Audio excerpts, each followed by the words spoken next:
5월 8일이 어버이날이 되면 여러 가게에서 성황을 이루게 되죠. 먼저 꽃가게가 너무 좋아합니다. 네. 얼마나 이쁘고 얼마나 다양한 카네이션들을 준비를 하는지 모릅니다.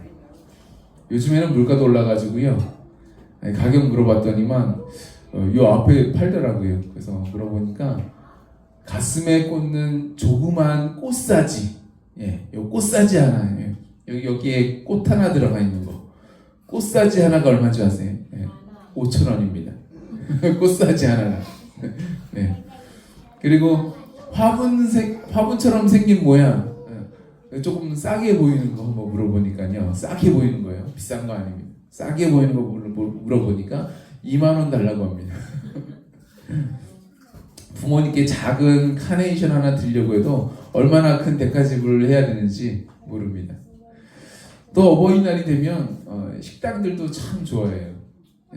평소에는 식당에 와서 지갑을 연다는 것 자체가 좀 부담스럽긴 한데, 그래도 부모님께 좀 맛있는 식사 한 끼 좀 대접하고 싶어서, 우리 전사님은 짜장면을 얘기하는데 저희 옆에 있는 가게가 횟집이잖아요, 그죠? 제가 그날 유심히 한번 봤어요. 보니까요, 어버이들 모시고 그렇게들 많이 가시는 거예요. 요즘에는 회를 사드립니다. 네. 저는 찾아가고 싶어도 어머니님이 돌아가셨고 아버지께서 지난달에 왔는데, 지난달에 생신이어가지고 지난달에 왔는데 뭘 또 오냐라고 말씀하셔가지고 가지를 못했는데요. 어버이날 되면 우리가 생각나는 게 있죠. 노래가 있습니다. 노래가 생각이 나요. 오늘 어르신들 앞에서 특별히 준비한 특송을 한번 불러봤는데요. 열심히 연습을 해도 저희가 전문적으로 배운 사람들도 아니고, 또 아이들이 부르기에는 조금 수준이 있는 곡이다 보니까 여러분들이 듣기에는 좀 어떨지 모르겠습니다. 다음 주에 찬양제가 있는데, 이 찬양제 때에는 조금 더 잘 부르도록 노력하도록 하겠습니다. 사실 티셔츠를 주문을 해놨는데요, 이게 때에 맞춰 못 와가지고 오늘은 못 입었습니다. 다음 주에 입도록 하겠습니다. 그리고 또 기도해 주세요. 저희 샤론이는요, 그날 컨디션에 따라 가지고 기분이 좋으면 노래를 부르고 기분 나쁘면 안 불러요. 더 나쁘면 울어버려요. 네, 그래서 최악이 되지 않도록 위해서 기도해 주셨으면 좋겠습니다. 원래 어버이날에 부르는 노래는 어머니 문혜라는 곡 많이 부르죠. 윤춘병 씨가 작사하신 곡입니다. 근데 다른 사람들은 몰라도 우리는 좀 그분의 직분을 좀 불러드리는 게 좋을 것 같아요. 윤춘병 목사님이라고 불러드리는 게 좋을 것 같습니다. 그래도 감리교 목사님이신데 그래도 같은 감리교 목사님이신데 그래도 그렇게 불러드려야 되겠죠? 이 곡을 들으면 가사가 참 마음에 와닿습니다. 한번 제가 한번 나눠볼까요? 높고 높은 하늘이라 1절 말들 하지만 나는 높은 게 또 하나 있지, 낳으시고 기르시는 어머니 문에 푸른 하늘 그보다도 높은 것 같아. 2절 넓고 넓은 바다라고 말들 하지만 나는 넓은 게 또 하나 있지, 사람 되라 이르시는 어머니 문에 푸른 바다 그보다도 넓은 것 같아. 네. 그런데 이 곡은요, 원래 3절까지 있는 곡이었습니다. 3절 아세요? 3절? 네. 근데 세상에 이 곡이 내보내지니까요, 이 3절이 감춰져 버렸습니다. 3절을 싹 뺐어요. 작사하신 분도 목사님이시고, 작곡을 하신 박재훈 씨도 장로님이셨다가 나중에 목사님 되셨거든요. 네, 목사님 되셨는데, 이분들이 정말 하고 싶은 말 뭘까요? 정말 하고 싶은 말은 3절 아니었을까요? 그렇죠? 네. 하나님이 있는 이야기를 하나님 빼고 이야기하려니까 마치 신학 이야기를 빼고 키에르케고르를 이야기를 하는 것과 똑같아요. 기독교를 모르고 영문학을 이야기하는 거하고 똑같아요. 영문학 이야기 안에는 다 기독교 색채가 다 들어가 있는데 기독교 빼고 영문학을 배울 거하고 똑같아요. 사실 윤춘병 목사님은 우리 감리교에서 감독까지 지내신 분이십니다. 3절 산이라도 바다라도 따를 수 없는 어머니의 그 사랑, 거룩한 사랑, 날마다 주님 앞에 감사 올리자. 사랑의 어머님을 주신 은혜를. 이게 3절이에요. 은혜가 되지 않습니까? 3절 불러야 돼요, 사실. 이 가사 내용에 수긍을 가셨으면 좋겠어요. 저는 감사하게도 너무 좋으신 그 어머님을 만나가지고 매우 특별한 사랑을 받았습니다. 제 주변 사람들이 인정을 해요. 제 아버지가, 제 누나가, 제 아내가 그 특별한 사랑의 목격자거든요. 이 목격자들이 인정을 합니다. 그 한없는 사랑을 이야기하면 제가 감정을 추스르기가 너무 어려워져서 말씀드리기가 어렵고요. 어머니는 매우 힘겨운 삶을 사셨는데도 불구하고 저희 부모님이 결혼해서 이제 서울로 올라와가지고 시골에 있다 서울로 올라와서 이제 상경에서 사셨는데요. 어머니께서 돌아가신 후에 어머님 돌아가셨다 보니까 이제 행정적으로 정리를 하다 보니까 부모님 초본을 떼게 됐는데 초본을 보니까 어머님이 그러니까 부모님이 이사만 40번 넘게 하셨더라고요. 평생을 서울에서 사신 게 아니라 결혼하고 올라와서 이제 사셨는데도 불구하고 이사가 40번이 넘는. 어떻게 사신 거예요? 1년 안에도 이사를 2번씩 하는 경우도 있는 거예요. 고생이 이만저만이 아니었던 거죠. 그럼에도 불구하고 그 고통, 그 어려움을 자녀들에게 물려주지 않으려고 얼마나 애를 쓰며 사셨는지 모릅니다. 저는 주님 앞에 또 한 가지 감사하는 부분이 있는데요. 친할아버지, 친할머니, 외할머니, 외할아버지를요 생전에 다 만날 수 있었던 게 얼마나 큰 은혜인지 몰라요. 가정에 어려움이 생기거나 아니면 좀 일찍 돌아가시게 되면요 그분이 어떤 분인지 통 알 길이 없어요. 제 친척 중에는요 제 조카가 있는데 이 조카가 아버지가 너무 일찍 돌아가신 바람에 제가 말씀드렸죠. 제 아내의 오빠가 일찍 돌아갔다고. 그러니까 그 조카가 아버지 얼굴이 기억이 안 나는 거예요. 요즘에는 핵 가족화가 너무 잘 돼 있어가지고 할머니, 할아버지를 잘 못 만나보는 경향도 많습니다. 근데 저는 할머니, 할아버지가 사시는 그 시골에 내려갈 수 있었어요. 너무 멀면 내려가기가 어려웠을 텐데 저희 고향이 경기도 이천이었어요. 저는 서울에 살고. 요즘엔 경기도 이천이 시골처럼 보이지 않습니다. 그때는 근데 완전히 깡시골이었어요. 느낌이 깡시골이었습니다. 그래서 할머니, 할아버지, 외할머니, 외할아버지가 한 지역, 한 교회에 다니셨기 때문에 저희 부모님이 CC거든요. 처치 커플. 그래서 한 교회에 다니시기 때문에 부모님 따라가지고 시골 내려갔다가 새벽 기도를 가게 되면요 할머니, 할아버지, 외할머니, 외할아버지가 기도하고 있는 모습을 보게 되는 거예요. 그분들이 기도하는 모습이 얼마나 아름다운지 모릅니다. 어른이나 아이들이나 찬양하는 모습도 너무나도 아름답죠? 기도하는 모습도 너무나도 아름답습니다.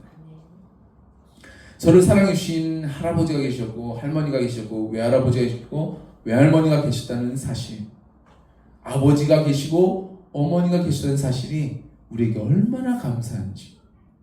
그때는 왜 그 사실을 몰랐을까요? 이것도 주님이 주신 아주 귀한 은혜인데요.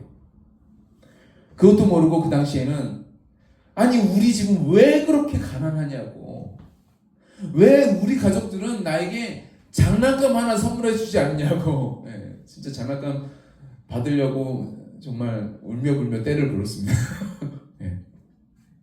왜 우리 집은 가까운 계곡이든 바다든 어디든 간에 한 번도 놀러 가지 않냐고. 제가 기억나는 놀러 간 데는요 딱 한 군데밖에 없어요. 저희 아버지가 야구를 좋아하셨거든요.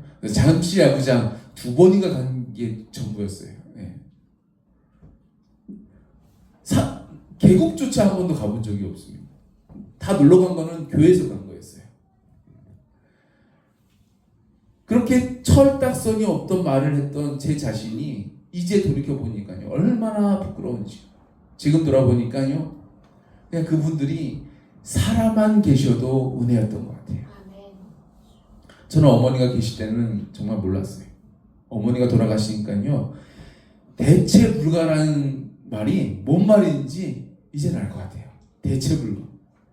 아무리 저희 이모가 저희 어머니랑 친해가지고 저희 어머니가 돌아가실 때 이제 내가 엄마처럼 잘해줄게 하면서 얼마나 저를 안아주시고 얼마나 잘해주실지 모르세요. 정말 진짜 어머니처럼 이렇게 잘해주세요. 그리고 장모님이 저희 가족만 가면, 저희가 서울 올라가면 그때는 비상이 걸린 날이에요. 비상. 가족에게 비상 걸렸습니다. 잔치 음식을 준비하신다고. 저희 가족 올라오면, 여기 부산에서 올라오면 된다. 얘들아, 집합 신어 부르시고, 뷔페를 차리세요, 그냥. 직접 손수한 뷔페를 차리세요. 얼마나 준비를 하신지 모릅니다. 그런데요, 어머니의 사랑을 주실 분은 아무도 없다는 거죠. 제가 느끼기에. 어머니의 그 사랑을 주실 분이 아무도 없어요. 세상 천지에 아무도 없어요. 이 세상은요, 아무도 없어요. 제가 너무 철이 없어가지고 그동안 모르고 살았던 거예요. 모르고 살았습니다. 우리가 살아가면서 받게 되는 어머니의 사랑은요, 대체 불가였던 겁니다. 대체 불가예요. 어머니 계신 분들 제발 어머니한테 잘해드리세요. 대체 불가입니다. 아시는 분은 아실 거예요. 어머니 이르신 분은 아실 거예요. 대체 불가입니다. 누가 그 사랑 대신해 주지 않아요. 할 수가 없습니다. 대체 불가입니다. 근데 그 대체 불가한 그 부모님의 사랑, 그 어머님의 사랑이 어디서부터 흘러온 걸까요? 욥기에 보면 욥이 고난이 심할 때에 하나님 폭풍 가운데서 욥을 만나 주셨습니다. 그리고 욥에게 직접 말씀하십니다. 그 내용 중에 타조에 대해서 하나님이 직접 말씀하신 부분이 나와요. 뭐라고 말씀하시냐면, 타조는 즐거이 날개를 치나 학의 깃털과 날개에 같겠느냐.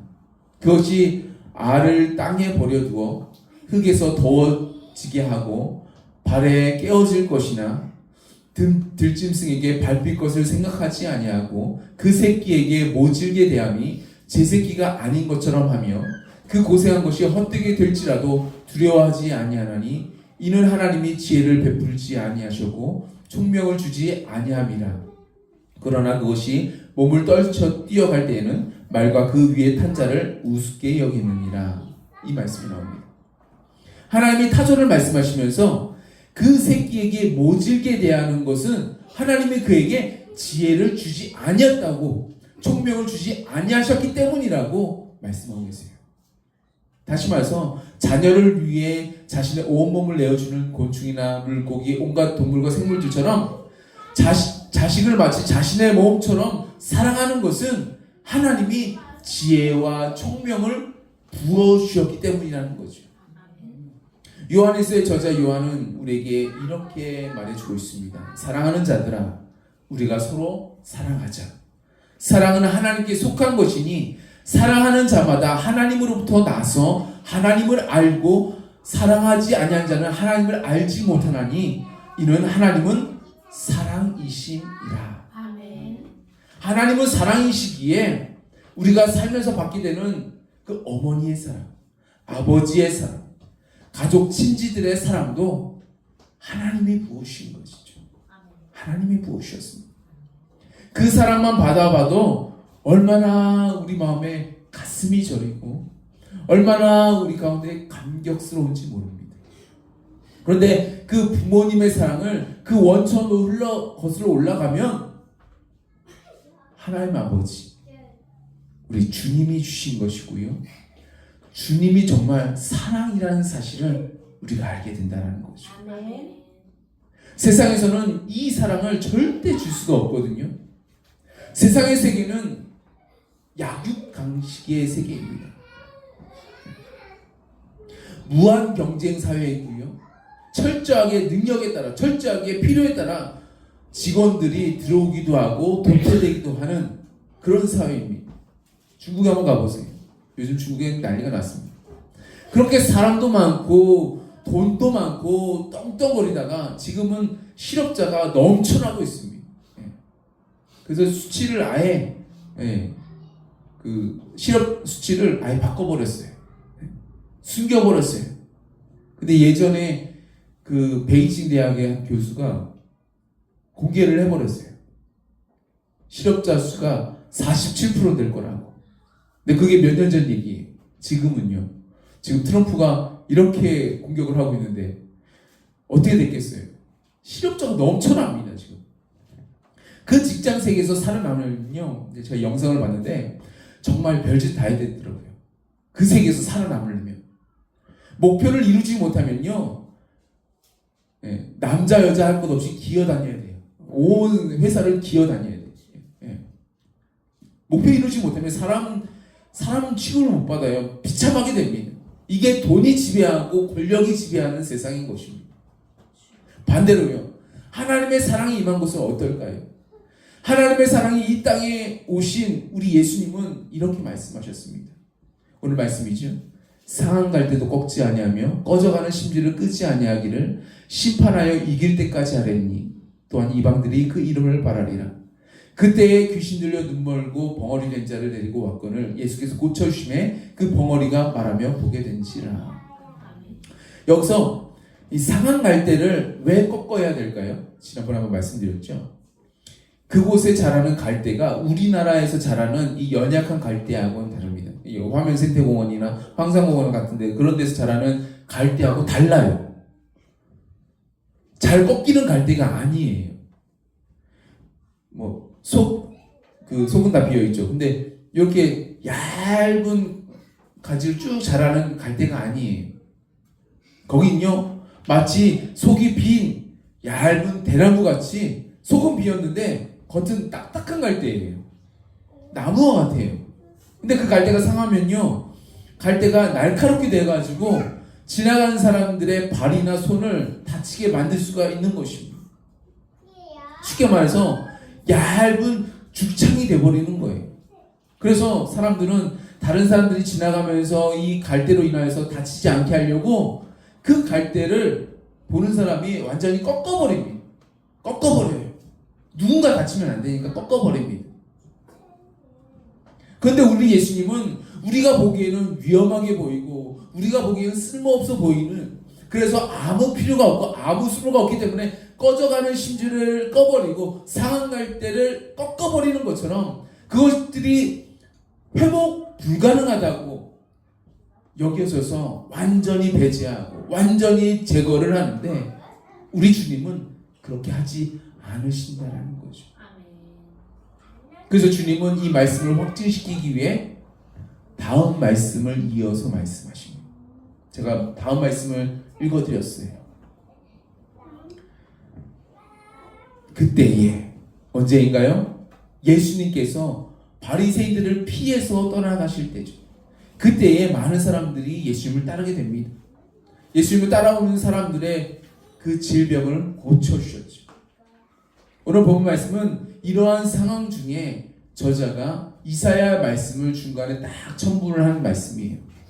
예수님은 다투지도 아니하며 들레지도 아니하리니 아무도 길에서 그 소리를 듣지 못하리라. 상한 갈대를 꺾지 아니하며 꺼져가는 심지를 끄지 아니하기를 심판하여 이길 때까지 하리니 또한 이방들이 그를 바라리라. 이것을 첨부해 시켜놨습니다. 그리고 난 다음에 이어지는 말씀이 귀신 들고 눈 멀고 벙어리 된 자를 예수님께로 데리고 온 사건을 말해주고 있는 거죠. 이 사람은 귀신 들렸다고요. 상한 갈대와도 같은 사람입니다. 그 사람은 눈도 멀고 말도 못하는 사람이기 때문에 첫 번째로 어떤 문제가 있어요? 육체적으로 상해 있었습니다. 육체적으로 상해 있습니다. 눈이 멀다라는 건요, 정말 제약되는 부분이 너무나도 많습니다. 눈 멀면요, 제가 좋아하는 족구, 탁구 할 수 있나요? 못해요. 눈 멀면 아무것도 못해요. 근데 말도 못해요. 할 수 있는 게 너무 적어져요. 육체적으로 상해 있습니다. 근데 두 번째는 뭐가 상해 있어요? 정신적으로도 상해 있는 거예요. 눈 멀고 말을 못한다는 그 사실은요, 우리가 쉽게 생각할 수 있는 사람이 바로 헬렌 켈러예요. 헬렌 켈러. 네.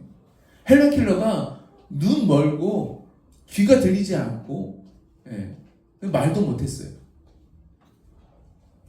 헬렌 켈러와 비슷한 증상이 있다고 보시면 좋을 것 같습니다. 말을 할 수 없으니까 자신의 의사도 제대로 표현할 수도 없고, 이것이 무엇인지 눈에 보이지 않으니까 제대로 입력이 되지 않아요. 당연히 내면에 헬렌 켈러 그 선생님이었던 설리반 선생님이 얼마나 고생했어요. 왜요? 내면적으로도 문제가 많았기 때문에 고생을 하신 거예요.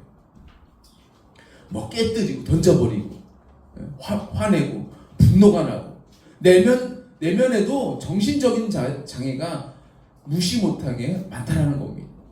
그런데 그뿐만 아니라 이 사람은 한 가지가 더 있어요. 무슨 문제예요? 영적으로도 상해 있었어요. 영적으로 상해 있었어요. 과거에 어떤 죄를 지었는지, 무엇이 그를 이 지경으로 만들었는지 성경에 나와 있지 않기 때문에 자세하게 알 수는 없습니다만, 그는 귀신에 들려 있었습니다. 원문의 단어를 보다 충실하게 표현한다면 그 사람은 귀신의 세력 안에 눌려 있었습니다. 눌려 있었어요.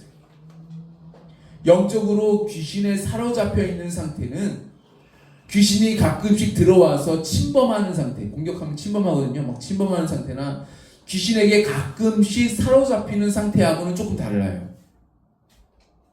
폭력물을 주로 보는 사람들에게 어떤 사람들 보면요, 집안에다가 TV에 뭐 UFC 같은 뭐 그런 영상들을 틀어놔요. 아예 틀어놓으신 분들 계시더라고요. 그럼 뭐가 들어가겠습니까? 폭력의 영이 들어가겠죠. 당연하죠. 폭력의 영이 들어갑니다. TV에 어떤 뭐 음란물을 막 틀어놔요. 당연히 음란물을 자주 접하면요, 음란의 영이 들어가죠. 어떤 여행이나 어떤 자동차, 어떤 귀금속, 막 이런 쇼핑 같은 것, 그것들을 막 틀어놔요. 그럼 그 사람들에게 뭐가 들어가겠습니까? 세상의 영이 들어갈 확률이 굉장히 높죠. 그런데 그들은 그 사람 안에서 견고한 집을 지려고 노력을 하긴 하겠지만, 거주하려고 하겠지만, 그거 몇 번 본다고 해서 그렇게 사로잡히지까지는 않습니다. 하지만 이 사람마다 상태가 좀 다르지만, 어떤 사람들은요, 악한 영에 잠시 공격당하는, 침범되는 그런 상태가 되겠고요. 어떤 사람은 자주 그 사람들의 그 영에게 마음의 문을 활짝 열어주어서 자주 거주하는 상태에 이를 수가 있습니다. 폭력물을 가끔씩 보는 사람하고 자주 보는 사람하고는 차이가 있는 것처럼 말이죠. 자주 거주하는 상태가 있을 수 있습니다. 때로는 악한 영에 사로잡힐 때도 있지만, 때로는 또 괜찮아 보이는 때가 때가 있습니다. 그런 상황이 있죠. 그런데 이 사람은요, 성경에 나온 이 사람은요, 아예 귀신의 세력 안에 눌려 있는 상태에 있는 겁니다. 눌려 있어요. 여러 장애를 가지고 있는데 육체적, 정신적뿐만 아니라 영적으로도 매우 심각한 상황인 거죠. 마치 상한 갈대와도 같은 상황인 거예요. 꺼져가는 십자와도 같은 상황인 겁니다. 영적인 사역을 하신 분들이라면 이러한 분들을 다시 정상으로 돌려놓기가 얼마나 어려운지 아실 겁니다. 초자연적인 치유 사역을 하신 분들이라면 차라리 질병을 가지고 있는 것이, 차라리 장애를 갖고 있는 것이 더 쉽다고 느껴질 수도 있습니다. 그 정도예요. 영적으로 눌린 사람, 조금 눌린 것도 아니고 아예 붙들려 있는 사람을 치유하기가 얼마나 어려운지 상상이 되십니까? 제 경험을 통해서 보자면요, 제가 한때 영성사역을 했었는데요, 영성사역에 함께 참여를 한 적이 있습니다. 그때 어떤 한 여성이 오셨어요. 그 두 명의 자매였는데 젊은 분이었어요. 나이가 그렇게 많지 않아서 30대였습니다. 근데 이분은요, 무당이 아니에요. 무속인이 아니에요. 뭐 그런 무속인이나 무당도 아니에요. 근데 교회 다닌 지 3개월이 되었어요. 3개월이 되었는데 이상하게도 무속인처럼, 무당처럼 신기하게 잘 맞춘대요. 주변 사람들의 모든 일들은 너 이랬지? 하면서 딱 얘기하면 기가 막히게 맞춘대요. 네, 너무나도 잘 맞춘다는 거예요. 안에 뭐가 있다는 거예요? 악한 영이 있다는 거죠. 네. 그래서 이분을 위해서 사역을 하게 되었습니다. 뭐 다른 탄조교가 아니에요. 기독교인이에요. 그런데 들어온 지 3개월밖에 안 돼가지고 잘 몰라요. 근데 이분을 위해서 3명의 목사님이 같이 기도했습니다. 근데 성경에도 있지만 그 신기하게 뭔가 잘 맞추는 사람은 그 안에 뭐가 있다는 얘기잖아요. 근데 3명이 함께 사역을 했는데도 잘 나갈까요? 안 나갈까요? 잘 나갈까요? 안 나갈까요? 잘 안 나가요. 악한 영은요, 귀신은요, 귀신같이 잘 숨어 있고요, 네. 귀신같이 잘 돌아다니고요, 귀신같이 잘 버팁니다. 정말 그래요. 그래도 예수님의 권세를 힘입어 나가긴 하는데요, 나가긴 나가요. 그런데 얼마나 요란하게 움직이는지 제가 깜짝 놀랐습니다.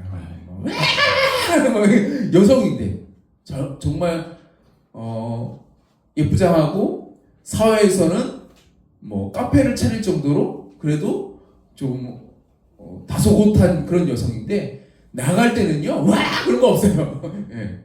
온갖 소리와 뭐 온갖 발버둥 다 칩니다. 예. 한참 쳤어요. 이러고 난 다음에 끝날 때 말씀드렸죠. 다시 들으면 위험하다고. 그래서 성경에 말씀 나와 있는 대로 3가지 얘기를 해주면서 이렇게 조심하라고, 이렇게 조심하라고 여기 말을 해줬습니다. 근데 그거를 되게 잘 마음에 담아 계시더라고요. 그리고 2년 뒤에 다시 연락을 주셨습니다. 2년 뒤에. 그 2년 동안에 집 밖에 잘 안 나갔대요. 예.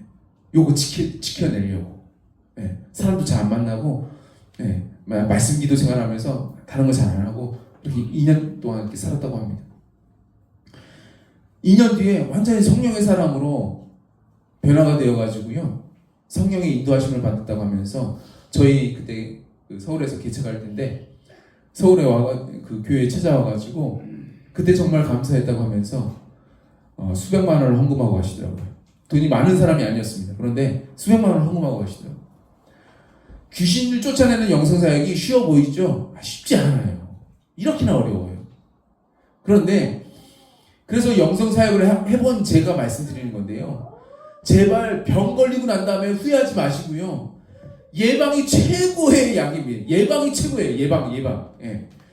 성경 말씀대로 거룩함을 따르세요. 정결함을 따르세요. 경건함을 따르세요. 온갖 탐욕과 정욕과 우상숭배와 기타 잡신에 눌려가지고 사로잡혀가지고 나중에 고생하지 마세요. 돌이키기 쉽지 않습니다. 치유하기 쉽지 않습니다. 우리가 뭐 질병도 마찬가지잖아요. 암에 걸리기는 쉬워도 암 치유하기 너무나도 어렵잖아요. 마찬가지입니다. 그래서 혹시나 뭐 그 여행을 가다가 어쩔 수 없이 뭐 절을 지나간다 할지라도 뭐 그런 곳에 지나간다 할지라도 예수 이름 부르면서 예수의 이름으로 꼭 승리하시기 바랍니다. 아멘. 네. 근데 주님은 이렇게 소망 없어 보이는 이 사람에게 이거 완전히 눌려있는 사람이거든요. 소망 없는 사람이거든요. 그런데 주님은 이 사람에게 주님의 긍휼을 베풀어 준 것인 겁니다. 이게 주님의 사랑인 거예요. 부모가 자녀에게 베풀어 주는 사랑보다 더 지극한 사랑인 거예요. 사람은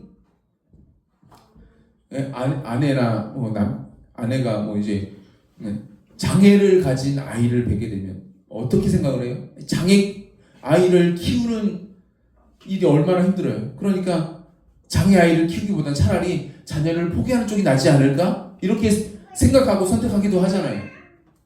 사람은 아무리 부모, 형제, 친지를 할지라도 그 부모, 형제, 친지가 극한 질병에 놓여 있거나 아니면 생사를 예측하기 어려운 상황이라면, 아니 병원에 오랫동안 누워 있는 상황이라면, 김병희 효자 있나요? 없습니다.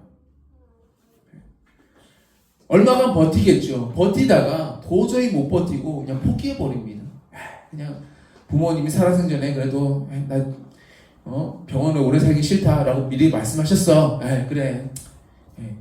정리하자. 그렇게 생각하는 경우도 있잖아요. 예, 제가 병원에 가보니까 많더라고요. 예, 많습니다. 근데 우리 예수님은요, 사랑의 근본이신지라 완전히 망가져버린, 아예 상하여 깨어져 버린 갈대와 같은 그 사람이라 할지라도 주님은 포기 못하시겠다 말씀하시는 거예요. 내가 그의 손을 잡을 것이고, 내가 그의 눈을 고쳐줄 것이고, 내가 그의 혀와 그의 입을 고쳐서 말하게 할 것이고, 내가 그의 억누른 영혼을 자유케 할 거라고 말씀하십니다. 아니, 실제로 그런 일을 오늘 나타내 보이신 겁니다. 그 상황은 어떤 상황인가요? 예수님이 놓인 상황은 어떤 상황인가요? 예수님이 놓인 상황은요, 안식일에 손 마른 사람을 고쳐주다가 바리새인들이 나가가지고 쏙닥쏙닥 얘기를 하는 거예요. 뭐라고 얘기해요? 어떻게 하면 예수를 죽일 수 있을까? 이 얘기를 하고 있는 거예요. 유대인들은 무섭습니다. 예. 유대인들은요, 지금도 유대인 관련해서, 이스라엘 관련해서 전쟁들이 계속 일어나잖아요. 예. 무서워요. 예. 아예 제거를 해버립니다. 무섭습니다. 그런데 예수님을 제거하려고 해요. 의논하고 있는 상황이었습니다. 그래서 예수님이 지금 십자가 질 때가 아니기 때문에 그 자리를 계속 있지 않으시고 벗어나신 상황이에요. 계속 있으면 이 유대인들에 의해서, 바리새인들에 의해서 위험한 상황이기 때문에 벗어난 거예요. 나왔습니다. 나오니까 사람들이 몰려 따라오는 거죠. 그런데 이번에는 손 마른 사람보다 더 심각한 사람이 지금 나타난 겁니다.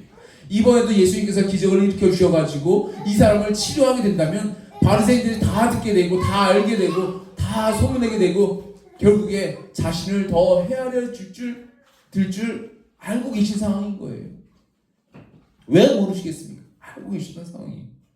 24절 보니까 바리새인들은 듣고 가로되 이가 귀신의 왕 바알세불을 힘입지 않고는 귀신을 쫓아내지 못하느니라, 이렇게 말을 하고 있지 않습니까? 이미 소문 다 들었다는 거예요. 어떻게 하면 죽일까 생각하고 있는 겁니다. 그럼에도 불구하고 예수님은 이 사람을 향하여서 긍휼을 포기하실 수가 없다는 겁니다. 다 상해서 다 깨어진 이 상한 갈대라 할지라도 원문대로 하면 이제 꺼져 나가다가 못해 이제 연기가 나오는 이 꺼져가는 심지라 할지라도, 원문 표현이 그렇습니다. 꺼져가는 심지라고 했잖아요. 이 연기가 나오는 심지라는 얘기는. 그 사람을 향한 주님의 마음은요, 긍휼과 연민과 사랑으로 가득 채워져 있었던 겁니다. 그래서 주님은 주님의 처한 상황, 주님의 처한 형편, 이 모든 것들을 고려하지 않으세요.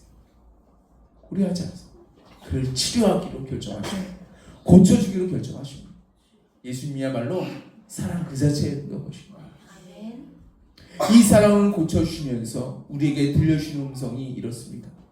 상한 갈대를 꺾지 아니하며 꺼져가는 심지를 끄지 아니하시기를 심판하여 이길 때까지 하리니 또한 이방들이 그 이름을 바라리라. 지금 정말 이방들이 그 이름을 바라고 있죠.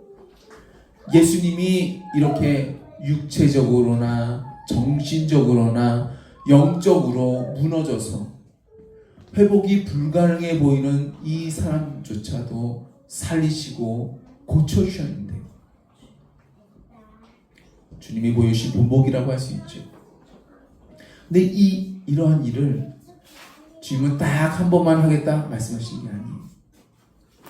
심판하여 이길 때까지 계속 하시겠다라고 말씀하세요. 심판하여 이길 때까지. 언젠가요? 우리가 하늘로 들림받고 천국으로 들어갈 때까지 하시겠다는 겁니다. 사탄 마귀 세력이 멸망당해서, 바벨론 세력이죠. 사탄 마귀 세력이 멸망당해서 더 이상 우리가 상할 일이 없어질 때까지 주님이 치료하시겠다, 고치시겠다, 회복시키겠다 말씀하신 거예요. 그러니 저와 여러분 모두가 포기하지 마시기 바랍니다. 포기하지 마세요. 주님은 우리를 회복해 하십니다. 아무리 작고 아무리 연약하고 아무리 부족한다 할지라도 주님은 우리를 회복해 하세요. 네, 다시 일으키실 것입니다. 무너졌어요? 때로 무너질 수 있거든요. 죄악에 무너질 수도 있거든요. 어떤 뭐 질병에 무너질 수 있거든요. 어떤 여러 가지 상황 속에 무너질 수 있거든요. 관계 속에서 무너질 수 있거든요. 그런데 포기하지 마세요. 주님 우리를 다시 회복시키십니다. 어버이의 사랑보다 더 넘치는 그 사랑이 지금 우리를 둘러싸고 계십니다. 우리를 회복시키실 것입니다. 우리 주님만 바라고 믿고 따르는 저와 여러분 모두가 되시길 주님의 이름으로 축복합니다. 기도하겠습니다.